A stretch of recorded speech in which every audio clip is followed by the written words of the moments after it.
military alliance. There was no nationwide public discussion of NATO membership at that time.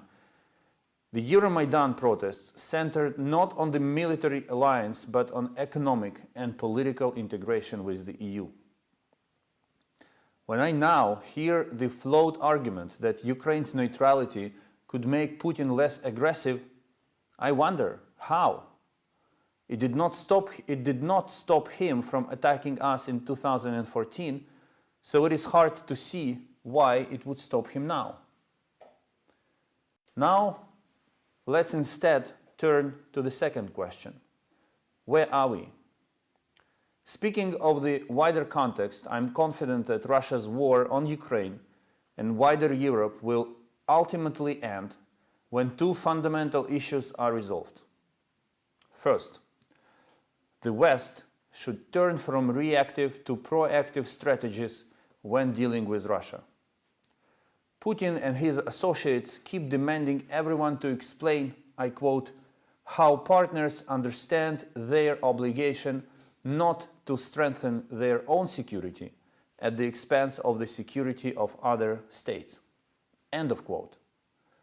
This is demanded by Russia, a country that invaded Georgia and occupies part of its land, a country which invaded Ukraine and occupied Crimea and Donbass, killed over 14,000 people in Ukraine, continues cyber attacks against other countries and disinformation campaigns and extrajudicial killings in NATO and EU countries. So in fact, it's the West that should be asking Russia such questions. When will Russia explain to all of us how Euro-Atlantic security will be guaranteed and secured from Russian expansionism? I insist that Russia cannot guarantee its security at the expense of the security of Ukraine and other countries. Second, ambiguity on Ukraine's role as an indivisible part of the West has to be put to an end. The Ukrainian people chose this course and defended it at a high price. We are historically, politically, and culturally a part of the West. It is time to end harmful ambiguity which serves as a temptation for the Kremlin to continue its attempts to undermine Ukraine or reverse its course against the will of the Ukrainian people. Furthermore, it is in the strategic interest of the West itself to institutionalize Ukraine as its indivisible part. Ukraine is a valuable partner that contributes to security, peace, prosperity, and stability in wider Europe. Now, let's turn to the current situation and answer the third question: what can be done? In order to answer it, we have to look at what happened last spring. Russia built up its military infrastructure near Ukraine's border and tested the reaction of the West. You remember that spring escalation. Then it announced it ended the exercises, but the infrastructure largely remained in place. It was on a standby mode until November last year, when Russia rolled out additional military infrastructure and brought more troops near the Ukrainian border and in our temporarily occupied territories. Russia has never explained the reason for such actions except saying that it can move forces freely around its territory. And this inability to explain their actions is because there is no real reason for them and have never been one, except Russia putting pressure on Ukraine and wider Euro-Atlantic space, threatening a new war during a still raging pandemic and putting forward bizarre and illegitimate ultimatums. Let me be clear, Ukraine is preparing itself for all possible scenarios. We do not underestimate the threat, nor will we allow Russia to destabilize Ukraine by sowing panic. Despite Russian statements on some kind of limited withdrawal, which we saw a few days ago, we cannot confirm any real decrease in the number of troops. At this moment, by assessment of Ukraine and its partners, this number and composition of forces is not sufficient for a full-scale invasion. However, we keep vigilant, we keep monitoring further dynamics. I want to reiterate, Ukraine calls on Russia to withdraw the troops it amassed near our border, bring them back to their bases, stop intimidating Ukraine and the wider Euro-Atlantic community, and address all issues at the negotiating table only. Here, I would like to specifically stress that Ukraine and our partners, including the United States, have no difference in assessing risks of current Russian escalation. The tone of voice of our messages may sound different, but the actual assessment is the same. Everything is possible, and we should be preparing for every possible scenario. I am grateful to all Ukraine's partners for the broad support they extended to strengthen Ukraine politically, militarily, and economically. I am especially grateful to the United States for the largest military aid in history provided to bolster Ukraine's defenses. I remind that we need defensive weapons in order to strengthen diplomatic efforts, and the stronger Ukraine is, the less risks we will need to use these weapons. Every country that is helping Ukraine these days on three tracks: on communicating the inadmissibility of the war with Ukraine to Russia, the design of the sanction package, and the supply of military weapons, is worth being thanked for these efforts and for this exercise. This is really important, and not only the government, but also the people of Ukraine appreciate that you stand by us under current circumstances. Ukraine is ready to meet with Russia in any format of negotiations to seek diplomatic solutions to the 8-year-long Russian-Ukrainian armed conflict. We have never been hiding from negotiations. On the contrary, we have been working hard for years within the Normandy format with Germany and France as mediators to seek diplomatic solutions.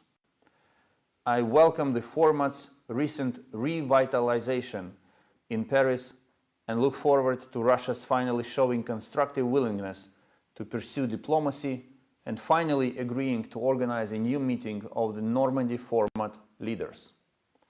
This is why Ukraine and the entire democratic world implement a global strategy of containment and deterrence. We didn't know what the Russian leadership is up to. We don't know what the Russian leadership is up to, but we worked tirelessly with partners to ensure unity of the broad international coalition in support of Ukraine, in order to reduce security risks and implement strong deterrence measures. The goal is to let Russian leadership soberly understand that any military adventures are not worth their price.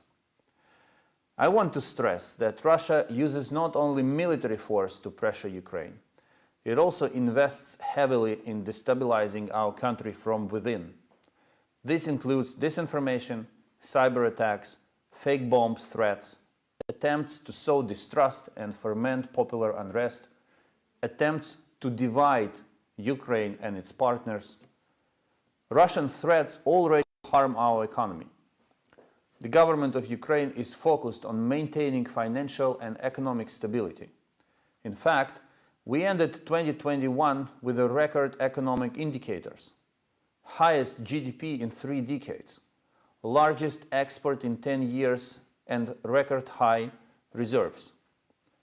Ukraine has implemented dozens of crucial reforms since 2014, which made our economy stronger, reduced corruption, and elevated the overall resilience. We will not let Russia spoil these achievements. What happens around Ukraine matters not only to Ukraine. Russia's real aims go far beyond our country. Russia aims to shatter the long-established order in Europe and Euro-Atlantic area, undermine its core principles, and destroy the post-Cold War security architecture that ensured decades of peaceful development and prosperity for all Europeans. A failure of the West in Ukraine will send a message across the globe that the West is incapable of defending its core principles and thus incapable of defending itself. This is why Ukraine, together with our partners and allies, is implementing a global strategy aimed at preserving peace and deterring Russia. This strategy consists of three main elements. First, a comprehensive deterrence package. Back in November, we reached out to partners with an initiative to put together a package of measures which can effectively change our calculations in the Kremlin and demotivate it from further aggression. It includes active diplomacy, a number of painful sanctions, and deepened military technical cooperation to make Ukraine stronger. I'm glad that the idea of the package is already being implemented. Active diplomacy works and holds Russia on the diplomatic track. Some very concrete and painful economic measures are already at the table. Ukraine already gets significant strengthening from its partners.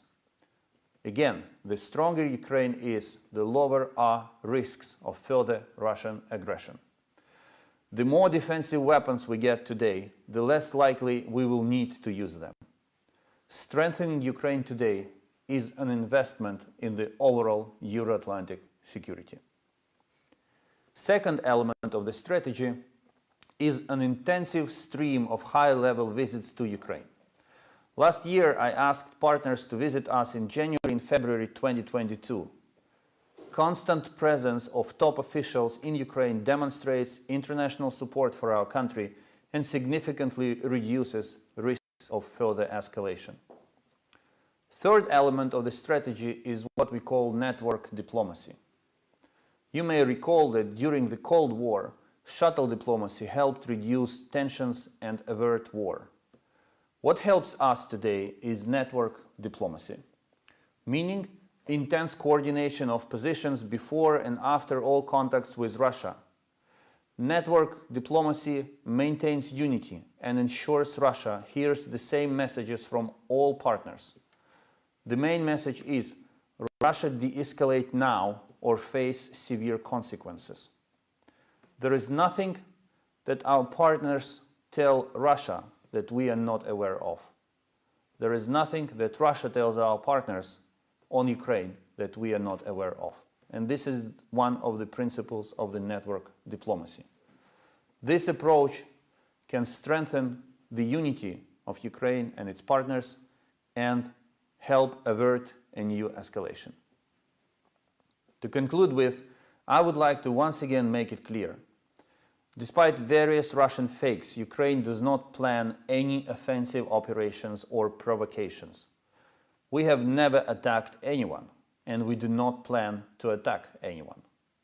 Russia is the aggressor in Ukraine, and Russia is a party to the conflict, not a mediator.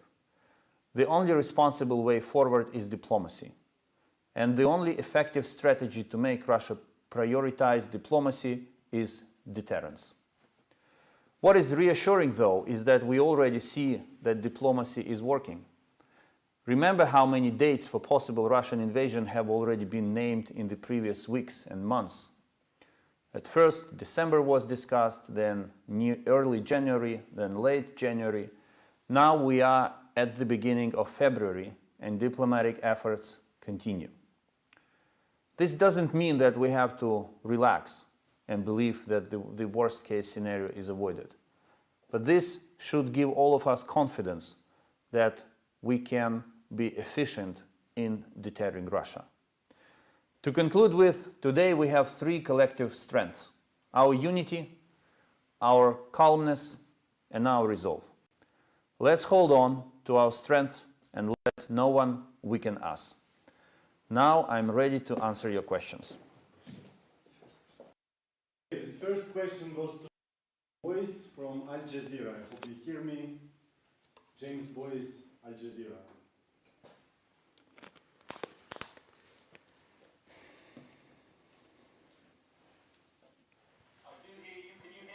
Yes, just ask your question.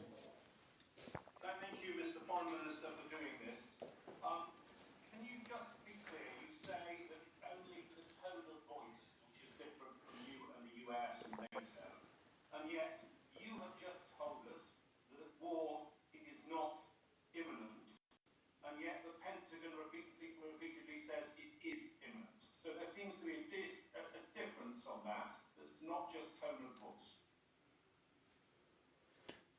You know, in the last weeks, I think a big part of the world is focused on one word only: imminence. Imminent. What does it mean and what it implies? I think we should be less focused on words and more focused on a broader assessment of the situation. And I can only repeat what I said. First, the Russian army concentrated along the border of Ukraine, in Russia, the military force concentrated in Belarus, and the military force concentrated in our occupied territories is huge. It puts a lot of pressure on us, but it is still insufficient for a large-scale military operation against Ukraine. Now, of course, there is a possibility for a military operation of a lower scale. That's another concern. That's another risk that we are taking. Or perhaps Russia will limit itself to the use of the threat of force to destabilize the situation in Ukraine without actually resorting to the use of force. That is also a possible scenario. So as we see now, plan A for Russia is destabilization with the use of the threat of force. None of us, neither Washington, nor Kiev, nor any other capital, has the luxury to exclude invasion from the list of threats.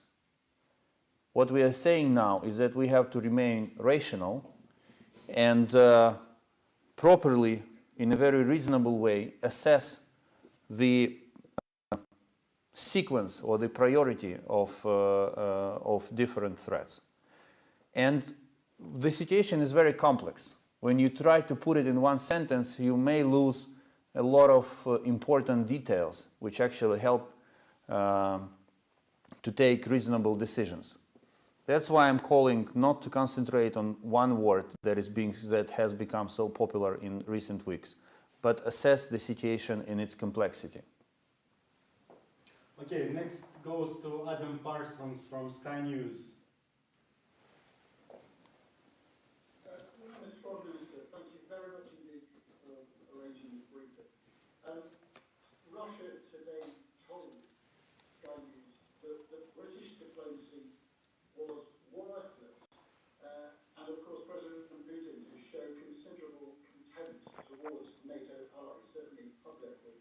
Bear in mind that troops are still in your country 8 years after that annexation. That might look like a failure of diplomacy over the best part of a decade. Why do you have any faith whatsoever in Western diplomats saving your country right now? Well, first, I think it was the best compliment British diplomacy could receive from Moscow. I mean, what you just said. Second, Ukraine learned a bitter lesson. In the end, you can only count on yourself. And that's why we never, I emphasize, never raised the issue of requesting foreign countries to send their troops to fight for us. Since 2014, it's Ukrainian army, it's the people of Ukraine who are fighting. And we defend our land, we defend our people, it's our cause. However, it's much easier to face the Russian aggression when you have a support of friends arranged along the three lines which I mentioned: political diplomacy and political messaging, sanctions, and military defense. So in the end, I have full trust in our capacity to defend the country. I have full trust in some of our partners, and the United Kingdom is one of them. I understand that we have to work with with a group of partners who need to be convinced to be more active, and they have to understand one simple thing. A difficult situation cannot be solved without making difficult decisions.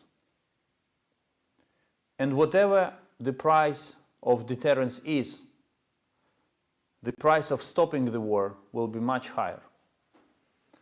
These are two things which everyone has to take into account. No one owes anything to Ukraine. This is true. But as I said in my opening remarks, what is happening here is not only about Ukraine. The attacks of Russia on the United Kingdom, cyber attacks and the murder that was conducted by Russian operatives in the territory of the United Kingdom, disinformation campaigns and cyber attacks on other European countries, they have nothing to do with Ukraine. They are part of a larger strategy. And that's why I'm saying that what is happening in Ukraine now is important for the entire architecture of Euro-Atlantic security. Let's go to Germany. Michael Bergfisch from Funke Media.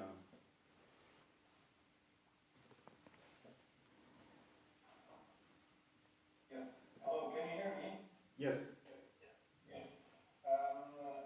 Foreign Minister, Spanish newspaper El País has published an article today, and they were talking about an offer of the United States to Russia, no combat troops stationed based in Ukraine, and no offensive missile systems, provided that Russia accepts this as a condition. Would such a scenario be acceptable to your government? Well, I would like to note that while the United States have neither missiles in Ukraine nor their combat units in Ukraine, Russia has both. And if this proposal is accepted on a reciprocal basis, that will imply that Russia has to withdraw. So no, we have no objections against the idea of Russia withdrawing its forces, its personnel and weapons from the territory of Ukraine. Let's go to Italy. Francesco Semprini, Stampa.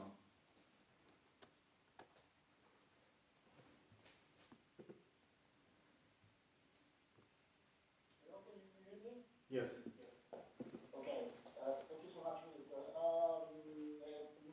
Italy's Prime Minister Mario Draghi had just a call with President Vladimir Putin and also French President Macron. Do you think that Italy and Europe are doing enough to prevent the war? And I have another question, if I may. If it helps to the de-escalation, would the Ukrainian government be ready to re-evaluate the implementation of the Minsk agreements?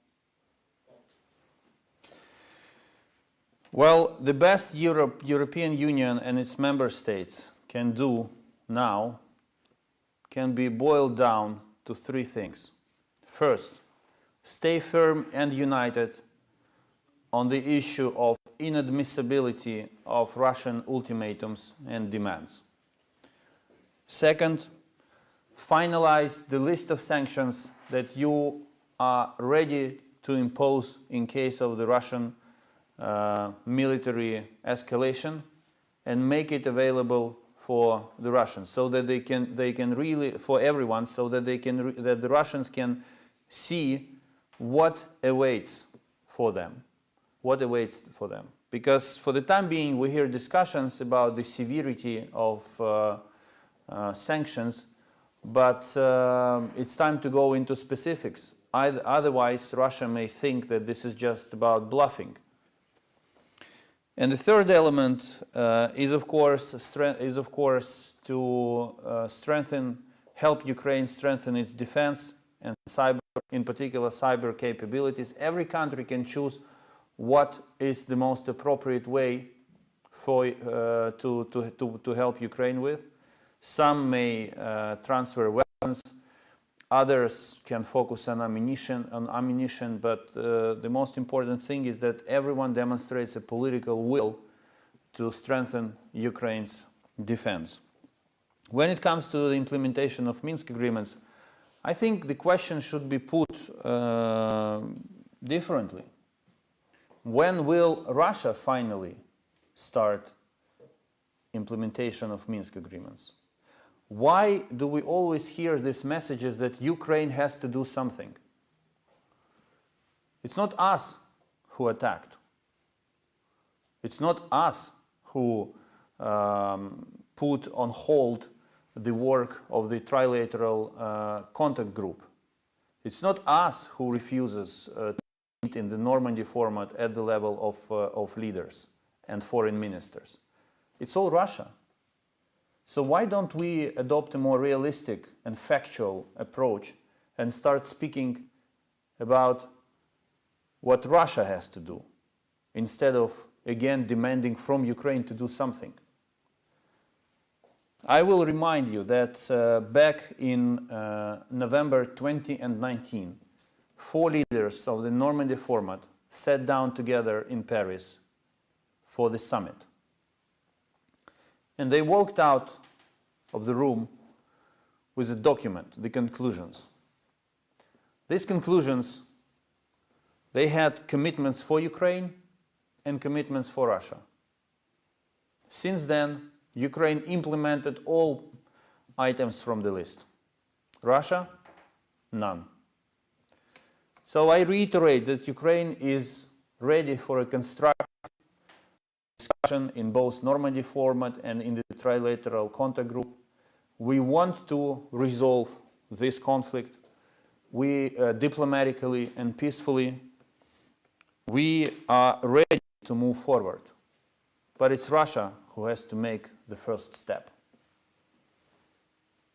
Okay, now let's go beyond Europe. Next one goes to Amikai Stein from Israel. Can YB.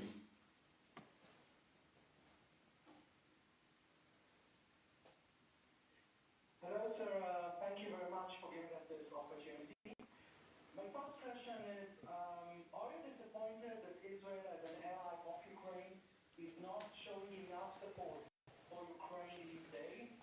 And are you expecting Israel to help you with the cyber defense issues? Because there's a big fear of a Russian cyber attack against Ukraine. And the second question, are you still thinking about the possibility that maybe Israel, because it was good ties between Israel, Ukraine and Russia, might mediate some kind of solution? If Russia is still in Ukraine, it means that everyone has to do more. Ukraine and its partners have to do more to get them out of the country.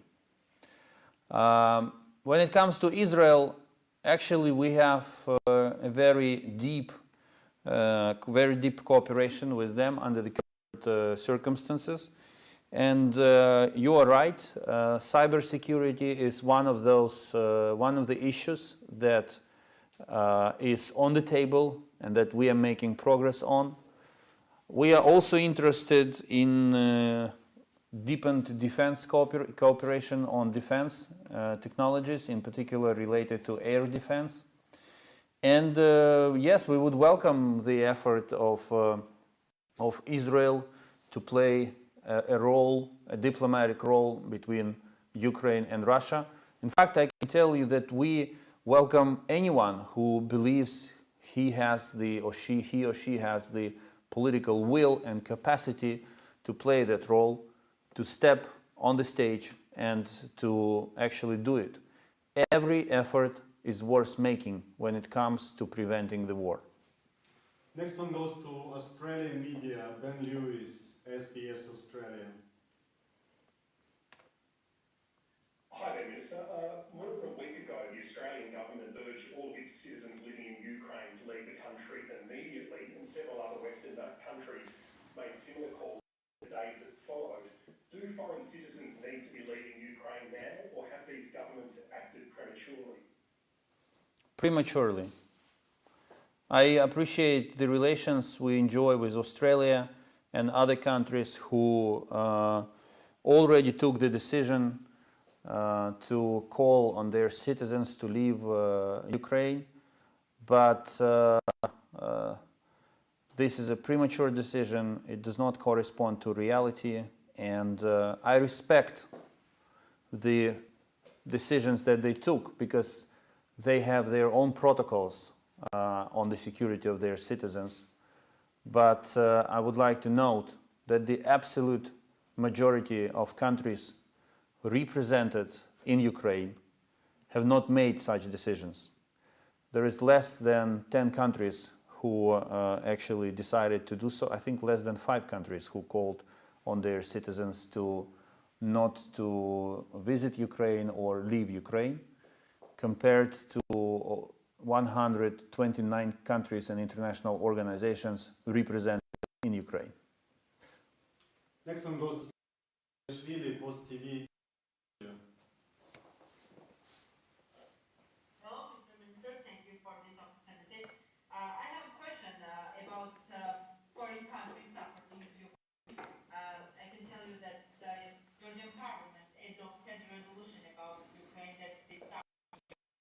So how important is this kind of resolutions for your country, and what can you say about the Georgian resolution? Thank you.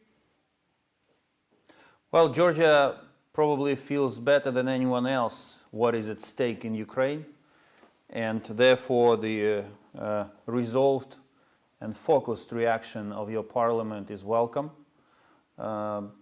We welcome any effort coming from any country, any international organization to keep the situation under control on a diplomatic track. Everything, and I have no doubts that everyone can do something if the political will to do so is there, if the capacity to do that is there. Georgia definitely has both the will and the capacity. Mister, we can take a few more questions. Sure. Okay, then let's go to Siddharth Sibal from Beyond India.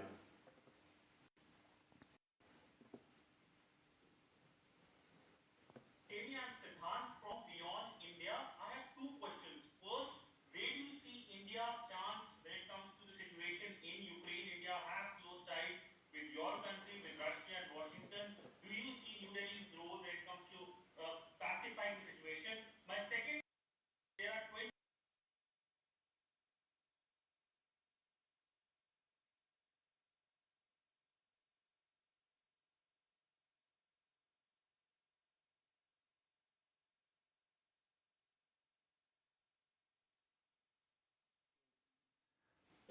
in a very clear manner to Russia the following. Ukraine is a friend and a partner of India, and India will find any attempt of Russia to solve the current crisis by military means or to continue destabilizing Ukraine from inside unacceptable. If Russia hears that from Indian government, that would be a very strong message of support, and it will make an impact. When it comes to students, Indian students in Ukraine, first we are happy to receive all your compatriots. They are great people, and they study all across the country. We really appreciate their presence and their contribution to the life in Ukraine. I can tell them one thing now. There are much more complicated and dangerous places across the world compared to Ukraine. They can feel safe, they can continue their studies, enjoy their life, and be confident in the future. Next one, Tom O'Connor from Newsweek. Hi, can you hear me? Yes. Hi, thank you very much, Mr. Farmer, for holding this. I want to jump on some of the questions I know that have been answered regarding the difference in the messaging coming from the West and coming from Ukraine regarding the level of imminent threats. And I want to go a little bit past that and ask what you think the reasoning is for the Western countries, we can talk specifically about the U.S., for sort of hyping up this threat. We heard what Vladimir Putin said, I believe just yesterday, that he felt the U.S. was trying to lure him into a conflict. Now, I imagine you wouldn't agree with that, but what is your assessment of that? I think it's a completely perverted logic to think that the US is trying to pull Russia into the conflict, or that Ukraine is trying to do so. We definitely want to avoid any military conflict, and we share that goal with the United States. Now, we appreciate the fact. Let me get back to where it all began.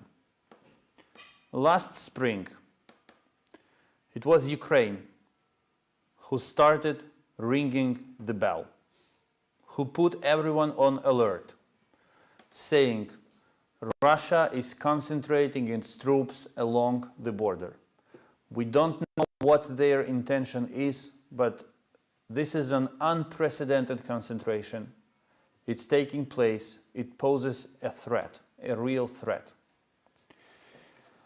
Last autumn, it was the United States who were the first to share with us the information they possessed, and the first to ring the bell and say the same thing. Russia is concentrated again, is concentrating its forces again. It's reinforcing what it had already built last spring. And I appreciate the role of the United States in sharing this information at a very early stage and allowing a very prompt and allowing others to assess that information and prepare for possible scenarios. Now, I also appreciate the role the United States are playing in mobilizing the international support for Ukraine and mobilizing efforts, diplomatic efforts, to prevent the worst case scenario from happening. We will never forget their contribution to the formation of the deterrence package that I spoke about. Again, everyone is focused now on one word: imminence. I have experts who are sending me translations from vocabularies with different meaning of this word, trying to convince me in one thing or another. The only beneficiary of this discussion is the Russian Federation, that wants to sow divisions among us. There are no divisions between me and Secretary Blinken, between President Zelensky and President Biden. We understand one thing: everything, every possible scenario should be taken seriously. And that's what we are doing. Everything else is about interpretations and the tone of voice needed to address specific audiences. Now, Lucia Chirki from Swiss SRF. Yeah, hi, thank you very much, dear Minister, that you're taking my question into consideration. I would like to talk about people, because I have the impression that we're talking about, the imminence of war, as you said, and that people might get a little bit lost in this discussion. But let's talk about the regions, Donetsk and Luhansk. You said in an interview with a Polish newspaper that had been published yesterday, talking about the future status of those two regions, that no region of Ukraine will get a special status that includes a veto power. Could you explain briefly what kind of future you see for those two regions, and what kind of status you are actually suggesting, and in how far your suggestion differs from what has been written in the second Minsk agreement? Thank you very much. The Russian version of the future status of these two, these are not regions, okay? These are certain districts of Donetsk and Lugansk regions. So the future, the Russian version of their future is that they will be reintegrated into Ukraine as separate entities with the right to veto any decision taken at the national level related to the strategic development, to the direction of the strategic development of Ukraine. This is not going to happen. Never. Second, there is Minsk agreements which stipulate that these territories should be granted special status as part of the decentralization reform that is being implemented by Ukraine. So we are ready to proceed along the lines of Minsk agreements, but we will never accept the Russian implementation of the Minsk agreements. Once again, I want to, I've been in this for 8 years, and since the very first day, I hear one thing: Ukraine should do something. And in the beginning, we followed this logic. We heard requests like this: do something, make a concession so that Russia becomes more peaceful and more constructive. Concede on this to stop Russia, to motivate Russia to be more constructive. It never worked. Never. So while I candidly shared with you the vision of Ukraine related to these territories, which will belong to us after the occupation,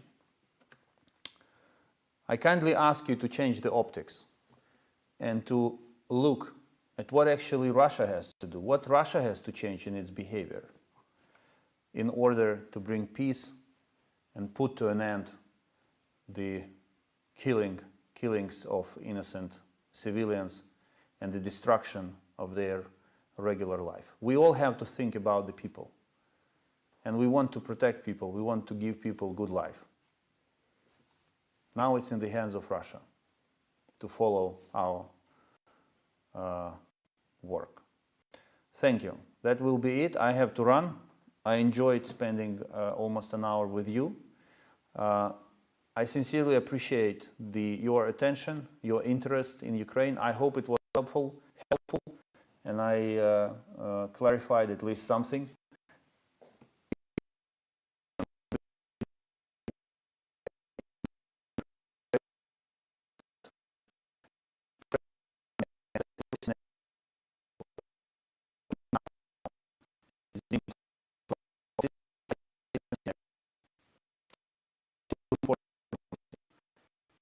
I hope